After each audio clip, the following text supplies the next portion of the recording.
Hello dear students, welcome to our YouTube channel. मेरा नाम है मयूरी भागवानी और आज की डेट है 16 अगस्त। 16 अगस्त के एडिटोरियल को आज हम एनालाइज कर रहे हैं। आगे बढ़ें उससे पहले आपको बता दूं कि इस वीडियो के एंड में आपको एक क्वेश्चन दिया जाएगा जिसकी आपको आंसर राइटिंग प्रैक्टिस करनी है और हमें भेजना है टेलीग्राम पे।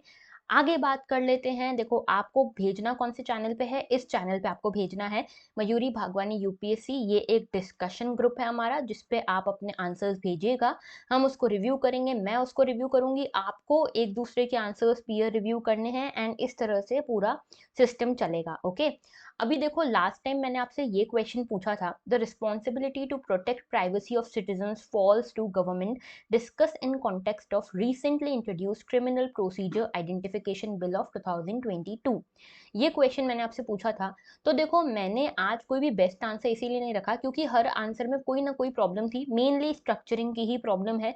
और डायमेंशंस तो चलो चल जाते हैं कि चलो डायमेंशंस धीरे धीरे आएंगे, लेकिन स्ट्रक्चरिंग की प्रॉब्लम है।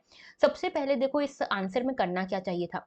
Responsibility to protect privacy of citizens falls on government. जब भी स्टेटमेंट बेस्ड क्वेश्चन आएगा, आपको सबसे पहले इंट्रोडक्शन से ही, या तो आपको इंट्रोडक्शन में उसका कॉन्टेक्स्ट के बारे में बताना है कि क्यों ये क्वेश्चन पूछा गया है, और अगर ऐसा सीधे सीधे बता दिया गया है तो आपको स्टेटमेंट को एक्सप्लेन करना चाहिए कि ऐसा क्यों है। तो आप यहाँ पे के एस पुट्टास्वामी केस के बारे में बता सकते थे कि यहाँ पे अब जो राइट टू प्राइवेसी है वो फंडामेंटल राइट बन चुका है और इसीलिए गवर्नमेंट को इसको प्रोटेक्ट करना चाहिए, इस तरह से एक्सप्लेन कर सकते थे।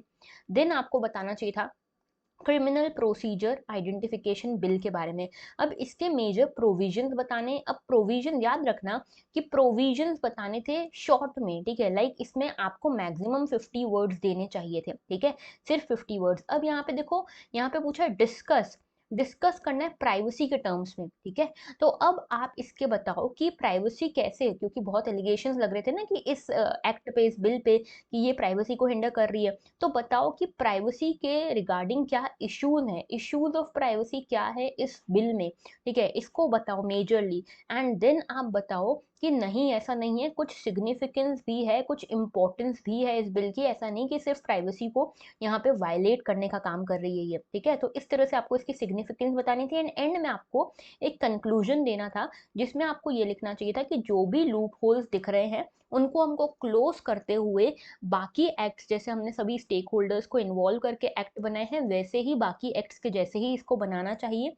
और भी जो हमारे यहाँ पे प्रोसीजर्स है हमारे पास, जैसे पर्सनल डाटा प्रोटेक्शन बिल, अभी इसको वापस ले लिया गया, लेकिन ये जैसे आई थी ना, तो इसमें सारे प्राइवेसी के इश्यूज हमने कवर किए थे, इसके मदद ले सकते हैं। आईटी एक्ट है, ठीक है, इसकी मदद ले सकते हैं। इस तरह से हम यहाँ पे इसको ड्राफ्ट कर सकते हैं, बना सकते हैं पूरे लॉ को। इस तरह का प्रोसीजर चाहिए था, इस तरह का स्ट्रक्चरिंग की थी, चाहिए थी मुझे। आप लोगों ने क्या किया, किसी ने यहाँ तो सिर्फ पूरा क्रिमिनल प्रोसीजर एक्ट समझा दिया है, किसी ने तो सिर्फ सिग्निफिकेंस समझाई है, किसी ने तो सिर्फ इश्यूज समझाए। पूरा प्रॉपरली मुझे इस तरह का क्वेश्चन में एक्सपेक्ट करती हूँ आंसर आपसे, ठीक है। स्ट्रक्चरिंग पे अभी पहले ध्यान दो, फिर डायमेंशन पे भी ध्यान देंगे हम, ठीक है। तो आगे बढ़ते हैं, आज का हम एडिटोरियल देखते हैं, the shackles of 1861 need to go. Basically ये जो पूरा जो आर्टिकल है, this is about police reforms, ठीक है, कि पुलिस रिफॉर्म्स की अब बहुत ज़्यादा ज़रूरत है, ठीक है। क्यों ज़रूरत है इसकी बात कर लेते हैं। देखो, इंडिया में 75 ईयर्स हो चुके हैं इंडिपेंडेंस के, लेकिन आज भी पुलिस एक इतना रिस्पॉन्सिबल इंस्टीट्यूशन है, फिर भी इसे जो जनता है, नॉर्मल जनता, वो ढंग से नहीं देखती। जनता इनको अपना यहाँ पे सेवक नहीं समझती, पब्लिक सर्वेंट नहीं समझती। इनको यहाँ पे ऐसे देखा जैसा जाता है जैसे कि गुंडे मवाली हों, ठीक है। जनता पुलिस से डरती है, इंस्टीड कि उनको यहाँ पे पुलिस के साथ आना चाहिए, कोऑपरेट करना चाहिए, लेकिन जनता यहाँ पे पुलिस से डरती है। इसके पीछे जनता की अकेले की गलती नहीं है, कॉलोनियल लिगेसी हम अपने साथ में लेकर चल रहे हैं। अब आपको पता होगा कि यहाँ पे पंच पंच व्रत हमने रखे हैं, यानी कि पंच हमने प्रण लिए हैं। हमारे मोदी जी ने, हम जब एड्रेस किया कल 15 अगस्त में, तो हमारे मोदी जी ने कहा कि पंच प्रण है, ठीक है। प्रणों में जो 5 हमने वोस लिए हैं अपने लिए, 5 हमने अपने लिए प्रोमिस किए हैं, उसमें से एक है कि हम अपना जो कॉलोनियल लिगेसी है, कॉलोनियल माइंडसेट है, उसको खत्म करें। तो उसमें एक इशू ये भी है पुलिस रिफॉर्म्स का भी, ठीक है, कि पुलिस रिफॉर्म्स करें। पुलिस की जो अभी नजरिया है ना, पुलिस को देखने का नजरिया लोगों को, वो चेंज होना चाहिए। अभी देखो, इसके लिए कई सारे एक्ट्स हैं, ठीक है, आईपीसी के साथ साथ कई सारे एक्ट्स आए, जैसे देखो यहाँ पे लिखा हुआ है प्रोबेशन ऑफ ऑफेंडर्स एक्ट आया, जिसमें हम ऑफेंडर्स को सुधारें, इंस्टीड ऑफ उनको पनिश करने के सिर्फ उनमें सुधारना है। फिर डाउरी प्रोहिबिशन एक्ट आया, आईपीसी आया, सीआरपीसी आया, सेक्शन 498 आया, जिसमें अगर हस्बैंड क्रूएलिटी करता है वाइफ के साथ तो उसको यहाँ पे जेल हो सकती है। 304 बी आया, जिसमें डाउरी डेथ का प्रोविजन है कि डाउरी डेथ हो तो क्या होगा। SC ST एक्ट आया, रेप की डेफिनेशन को वाइडन किया गया। चाइल्ड जो चिल्ड्रन का सेक्सुअल यहाँ पे हरासमेंट होता है उसको लेके पॉक्सो एक्ट आया। इलेक्ट्रॉनिक यहाँ पे डॉक्यूमेंट्स की साइनिंग के लिए फ्रॉड से बचने के लिए यहाँ पे electronic signature, digital signatures I. IT act आया 2000, यहाँ पे ईयर 2000 का। फिर NIA बनाई गई, national investigating agency, Mumbai terror attack के बाद। ये सब किया, सभी तरह के स्टैट्यूट हमने बनाए, सभी तरह से हम प्रोग्रेसिव हुए हैं, सभी तरह से हम ह्यूमेन होने की कोशिश करें। लेकिन अभी भी ये जो क्रिमिनल जस्टिस सिस्टम है इसमें कई सारे बदलावों की ज़रूरत है। तो लेजिस्लेचर ने तो अपना काम किया, अब देखो जुडिशरी ने भी अपना काम किया, कोर्ट्स ने भी इसको काफ़ी इवॉल्व किया। जैसे सेक्शन 377 हटा दिया, होमोसेक्सुअलिटी अलाउ हो गई, ठीक है। LGBTQ कम्युनिटी को रिकॉग्नाइज किया गया, फंडामेंटल राइट्स का दायरा बढ़ रहा है, राइट टू प्राइवेसी आ गया, ठीक है। इसके बाद सेक्शन 124A जो है ये सेडिशन का है, काफ़ी मिसयूज हो रहा था, तो इसको भी कोर्ट ने अभी रख लिया है कि स्टे लगाया हुआ है, कि बोला हुआ है कि अभी रुको भाई, देखेंगे इसमें क्या चेंजेस कर सकते हैं कॉन्स्टिट्यूशनलिटी को लेकर। कॉन्स्टिट्यू जो कस्टोडियल डेथ है, कस्टोडियल रेप्स होते हैं, इनको लेकर यहाँ पे काम चल रहा है कि क्या किया जाए। तो अभी भी देखो ट्रस्ट डेफिसिट जो है ना वो अभी भी एग्जिस्ट तो करता है। अब देखो सब कुछ कर लिया गया है, जैसे प्रिजन्स में भी सब कुछ कर लिया गया है, जैसे कि जो पुलिस स्टेशन है, प्रिजन है, वहाँ पे कैमरेज लगा दिए गए हैं, हैंडकफ जो हथकड़ी उसका यूज़ कम कर दिया गया है, CCTV कैमरा सब जगह पुलिस स्टेशन में इंस्टॉल्ड है। लॉयर्स को आने दिया जाता है कि लॉयर्स की परमिशन से आप बयान दीजिए जो देना है, लॉयर से बात करके बयान दीजिए, ठीक है।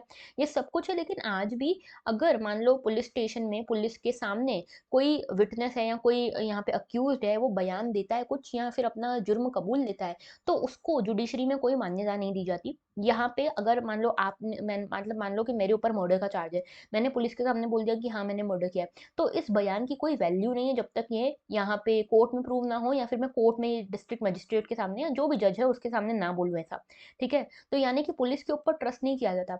ऐसा ही समझा जाता है कि पुलिस ने मार के वार के रिमांड वगैरह पे लेकर फिर यहाँ पे मुझसे ये कबूल करवाया होगा, ठीक है। तो पुलिस पे आज भी विश्वास नहीं किया जाता, ट्रस्ट डेफिसिट बहुत बढ़ा हुआ है। कई सारी कमिटीज आई हैं जिन्होंने रिकमेंडेशन दी है कि किस तरह से क्रिमिनल जस्टिस सिस्टम को हम ठीक करें। ऐसे में देखो एक यहाँ पे जजमेंट आया था, Prakash Singh versus Union of India, ठीक है। ये भी एक जजमेंट आया, इसमें एक ये भी बात हुई थी कि एक PIL की बात हुई थी कि हम यहाँ पे जो रूलर्स पुलिस है, जो रूलर की पुलिस है, उसको हम ट्रांसफॉर्म करें पीपल्स की पुलिस में, ठीक है। यानी कि यहाँ पे एट्रोसिटी को हम कम करें, जो public centric people centric governance को हम यहाँ पे लेकर आए, ठीक है। इसमें देखो ये भी बात हुई कि हमको इन्वेस्टिगेटिंग एजेंसी अलग कर देनी चाहिए और लॉ एंड ऑर्डर को अलग कर देना चाहिए। अभी देखो क्या है कि स्टेट सब्जेक्ट है पुलिस, ठीक है। अब स्टेट गवर्नमेंट जो है अभी भी ज्यादा अटेंशन दे नहीं रही है पुलिस रिफॉर्म्स को। अभी देखो पुलिस एक्ट आया 1861 का, लेकिन इसमें अभी भी कई सारी चीजें हैं जो चेंज होना बाकी है। यहाँ पे एक मॉडल पुलिस एक्ट आया था, ठीक है, सोराबजी जो थे वो लेकर आए। इन ये जो मॉडल पुलिस एक्ट है इसको भी अभी तक किसी भी स्टेट ने ना ही यूनियन टेरिटरी ने अडॉप्ट किया है। अभी देखो परफॉर्मेंस अप्रेजल होता है, जैसे अगर कुछ भी करना है, जो भी पुलिस को यहाँ पे पावर्स देनी है उससे लोग कतराते हैं। जैसे अभी एक कमिश्नरेट सिस्टम है, कमिश्नरेट सिस्टम आप देखोगे बड़ी सिटीज में होता है जहाँ पे ज्यादा पावर्स मिलती है पुलिस को बार बार एडमिनिस्ट्रेटिव सेक्शन जो है, DM जो है, उससे परमिशन लेने की जरूरत नहीं पड़ती कमिश्नरेट सिस्टम में। लेकिन डरते हैं सब लोग कमिश्नरेट सिस्टम लाने से। क्रिमिनल प्रोसीजर कोड जो है ना उसमें चेंजेस आने की बात करते हैं। बेसिकली बात यह है कि पुलिस के ऊपर ट्रस्ट कम है, ठीक है, पुलिस के साथ ट्रस्ट डेफिसिट जुड़ा हुआ है, ओके। और यहाँ पे जो 1861 में ये एक्ट आया था पुलिस एक्ट, इसमें काफी कुछ चेंज हुआ, लेकिन इसके साथ IPC में भी काफी कुछ चेंज हुआ, लेकिन इसके साथ हमको और भी कई चीजें करने की जरूरत है। देखो जब पुलिस एक्ट आया था ना तब ब्रिटिशर्स रहा करते थे यहाँ पे, और 1957 1857 का उसी टाइम रिवॉल्ट हुआ था, उसी के बाद 1861 में पुलिस एक्ट आया था। तो उस टाइम पुलिस को सिर्फ एक वेपन की तरह यूज किया जाता था कि हम यहाँ पे इंडियन रिवोल्यूशनरीज जो हैं उनको किस तरह से सप्रेस करें। उस टाइम पे जो पुलिस आई थी उनकी प्रायोरिटी वेलफेयर था ही नहीं, उनकी प्रायोरिटी लॉ एंड ऑर्डर था ही नहीं। उस टाइम की पुलिस का बस ये एम था कि यहाँ पे किसी भी तरह से सप्रेस किया जाए जो भी यहाँ पे रिवॉल्ट उठता है। और वहाँ पे उस टाइम पे पुलिस जो थी उनको सिर्फ एक मिनिमम वेजेस दिए जाते थे, ना लिटरेट थी वो पुलिस ना ही स्किल्ड थी। तो यहाँ पे एक फ्रेजर कमेटी आई थी, इन्होंने बोला कि पुलिस फोर्स जो है बहुत बुरी तरह से अनएफिशिएंट है, इनएफिशिएंट है, इसको सुधारने की ज़रूरत है। अभी क्या हो रहा है कि सिर्फ़ ऑपरेशन के लिए यहाँ पे यूज़ किया जा रहा है, करप्ट हो चुकी है पुलिस फ़ोर्स पूरी। तो यहाँ पे अगर हम पीपल का कोऑपरेशन चाहते हैं, उनका कॉन्फिडेंस, उनका ट्रस्ट चाहते हैं, तो इनको एफिशिएंट बनाना पड़ेगा, ठीक है? इसके बाद सब इंस्पेक्टर्स की पोस्ट आने लगी, डीएसपी की पोस्ट आने लगी, लेकिन अभी भी इसको यहाँ पे इतना ज़्यादा ट्रस्ट नहीं मिला इंडिया में पुलिस के इंस्टीट्यूशन को। फाइनेंशियल कंस्ट्रेंट्स भी थे, इसीलिए सारी रिकमेंडेशंस भी यहाँ पे पूरी नहीं हो पाती थी। तो अभी ये देखा जा रहा है कि मेजरली सबसे पहले तो प्रॉपर ट्रेनिंग देने की ज़रूरत है हमको, अपने पुलिस फ़ोर्स को, टेक्नोलॉजी से इनको अक्वाइंट कराने की ज़रूरत है, फॉरेंसिक टेक्निक्स को लाने की ज़रूरत है, सो दैट यहाँ पे ये रिमांड जैसी इनह्यूमन एक्टिविटीज़ ना हो, ठीक है? स्पेशली कस्टोडियल डेथ्स हो गई, कस्टोडियल रेप्स हो गए, इनके ऊपर सबसे ज़्यादा कर्व्स लगाने की ज़रूरत है। तो प्रिज़न रिफ़ॉर्म और पुलिस रिफ़ॉर्म ये दोनों साथ में चलेंगे तभी पूरा क्रिमिनल रिफ़ॉर्म होगा, ठीक है? क्रिमिनल सिस्टम का रिफ़ॉर्म होगा, ओके? और यहाँ पे कुछ स्पेशलाइज़्ड विंग्स भी बना सकते हैं हम, अलग-अलग क्राइम्स से डील करने के लिए, जैसे एक साइबर विंग हो गई, एक किडनैप वगैरह का कुछ ऐसा होता है तो उसकी विंग हो गई। तो यहाँ पे अलग-अलग प्राइवेसी के इश्यूज़ की विंग हो गई, ये सब चीज़ें, ओके। अच्छा, तो यहाँ पे रूल ऑफ लॉ जो है उसको फॉलो करना है और कॉन्स्टिट्यूशनल गोल हमेशा हमारा वेलफेयर रहा है, तो वेलफेयर को हमको भूलना नहीं है।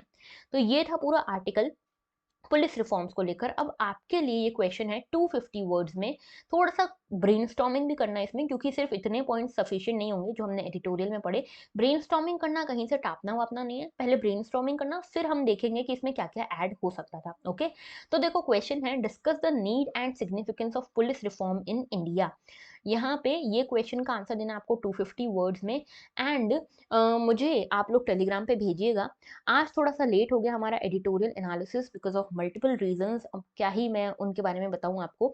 लेकिन कोशिश यही रहेगी कल से कि ऑन टाइम सब कुछ आए, डीएनए भी और हमारा एडिटोरियल एनालिसिस भी।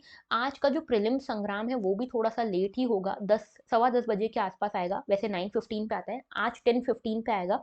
तो पहले से आप लोगों को इन्फॉर्म कर रही हूँ सो दैट आप लोग इसको अटेंड कर पाओ, और कोशिश ये करेंगे कि लाइव ही ले लें इसको, ठीक है? तो देखते हैं, चलो जो भी होता है, लेकिन 10:15 पे आपको प्रीलिम संग्राम मिल जाएगा। So that was all, thank you for watching and have a very good day.